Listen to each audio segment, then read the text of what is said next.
മിനിയിലെ നല്ല അടിപൊളി തോർത്താട്ടം കൊണ്ടുവന്നിരിക്കുന്നത്. നന്നായിട്ട് വെള്ളം വലിയുന്ന നല്ല തോർത്ത്. ഈ തോർത്ത് നല്ല സൂക്ഷ്മതയോട് നോക്കിക്കേ. ഇത് ഫുള്ള് ത്രെഡ് വർക്ക് ആയിട്ടുള്ള തോർത്താണ്. നല്ല ഭംഗിയാണ്. കഴിഞ്ഞ ദിവസം കൊണ്ടുവന്ന തോർത്തില് സൈഡ് വന്നിട്ട് നല്ല തൊങ്ങല ഉണ്ടായിരുന്നു കേട്ടോ. അപ്പൊ തൊങ്ങലുള്ളത് ചില ആൾക്കാർക്ക് തൊങ്ങൽ വേണ്ടാന്ന് പറഞ്ഞു. അപ്പൊ തൊങ്ങൽ വേണ്ടാന്നുള്ള ആൾക്കാർക്ക് ഇത് കണ്ടോ, നല്ല പുതിയ അടിപൊളിയായിട്ട് ഫുൾ ത്രെഡ് വർക്ക് ആയിട്ട് നന്നായിട്ട് വെള്ളം വേഗം അബ്സോർബ് ചെയ്യുന്ന തോർത്തുകളാട്ടോ.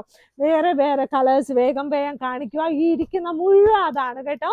നല്ല ഭംഗിയായിട്ടുള്ള തോർത്തുകള്. ഇത് കണ്ടോ എന്ത് രസമാന്ന് നോക്കിയേ. പല കളേഴ്സിലാണ് ഇത് അവൈലബിൾ ആയിരിക്കുന്നത് കേട്ടോ. നല്ല രസമായിട്ടുള്ള തോർത്തുകൾ. ഇത് കണ്ടോ എന്ത് നല്ല യെല്ലോ കളറാ, നല്ല പിങ്ക് കളറ്, നമ്മുടെ ബേബി പിങ്ക് കളേഴ്സ്, നല്ല ഭംഗിയായിട്ടുള്ള ത്രെഡ് വർക്ക് ഉള്ള നല്ല കുളിക്കുന്ന തോർത്ത് കേട്ടോ. Thank you.